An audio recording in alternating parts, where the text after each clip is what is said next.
Indonesia adalah negeri besar, negeri dengan sumber daya melimpah, pasar raksasa, dan jumlah penduduk lebih dari 280 juta jiwa. Namun di balik semua potensi itu, ada satu pertanyaan besar yang terus menghantui.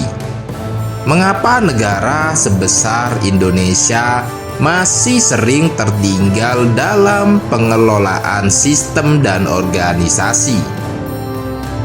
Masalahnya mungkin bukan sekedar uang, bukan pula sekedar sumber daya alam, tetapi kemampuan manajemen. Kemampuan mengatur manusia, sistem, dan keputusan agar semuanya bergerak menuju tujuan yang sama. Karena dalam dunia modern, negara yang kuat bukan hanya yang kaya, tetapi yang mampu mengelola kekayaannya dengan efektif. 100 tahun lalu, Tiongkok pernah dianggap lemah. Ekonominya tertinggal, teknologinya kalah jauh, dan pengaruh Barat masuk begitu besar. Hong Kong bahkan berada di bawah kendali Inggris selama puluhan tahun. Bagi sebagian orang, itu simbol kekalahan. Namun sejarah menunjukkan bangsa besar terkadang belajar dari masa sulit. Ketika Hong Kong kembali pada akhir abad ke-20, Tiongkok mulai membangun kekuatan baru.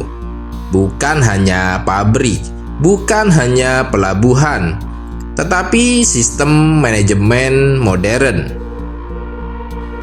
Perusahaan-perusahaan mereka berkembang cepat, mengelola ribuan karyawan, menguasai rantai distribusi, masuk ke pasar global. Hari ini, nama-nama perusahaan Tiongkok mulai bersaing di level dunia.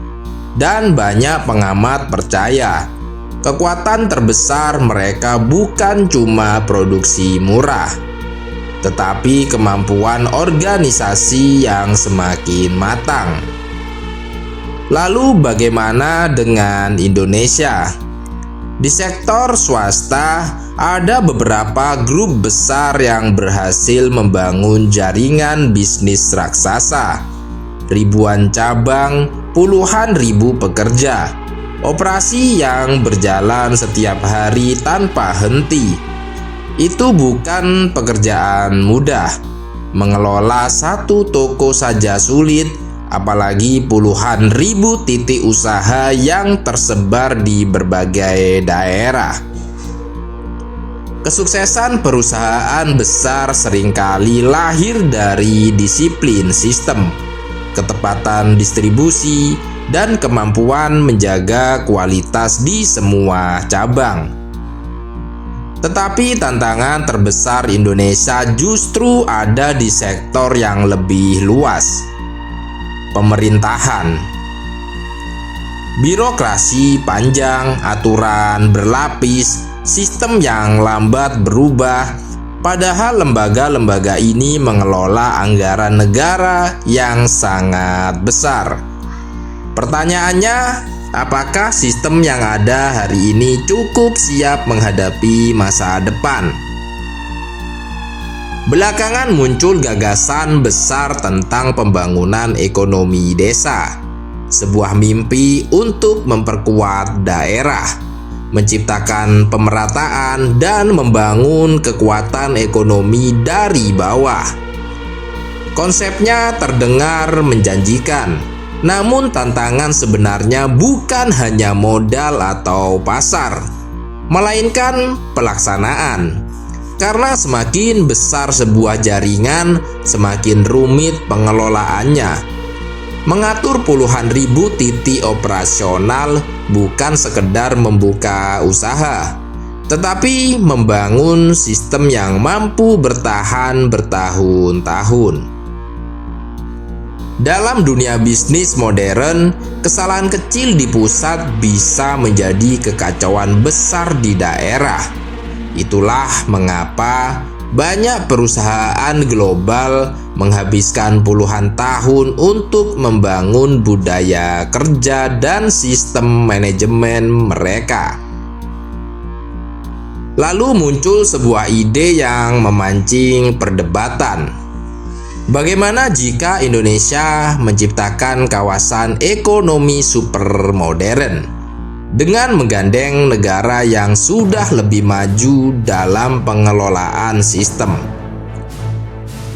Batam menjadi pusat maritim internasional, terhubung langsung dengan Singapura dan Johor. Bayangkan sebuah jembatan raksasa membelah Selat Malaka. Kereta cepat melintas di atas laut, kawasan industri tumbuh di kedua sisi. Pelabuhan beroperasi 24 jam tanpa henti. Perjalanan yang dulu memakan waktu panjang berubah menjadi hitungan menit. Bukan sekedar proyek infrastruktur, tetapi simbol ambisi Asia Tenggara di masa depan. Namun pertanyaannya tetap sama. Apakah kerjasama seperti itu akan membawa kemajuan besar atau justru memunculkan tantangan baru bagi kedaulatan dan ekonomi nasional? Di era persaingan global, setiap negara berlomba mendapatkan teknologi, investasi, dan talenta terbaik. Dan Indonesia sedang berada di persimpangan penting sejarahnya. Apakah kita mampu membangun sistem kelas dunia dengan kekuatan sendiri? Ataukah kita perlu belajar lebih agresif dari negara lain? Tidak ada jawaban yang benar-benar mudah. Tetapi satu hal pasti, masa depan sebuah bangsa tidak hanya ditentukan oleh seberapa besar sumber dayanya, melainkan seberapa baik bangsa itu mengelola dirinya sendiri.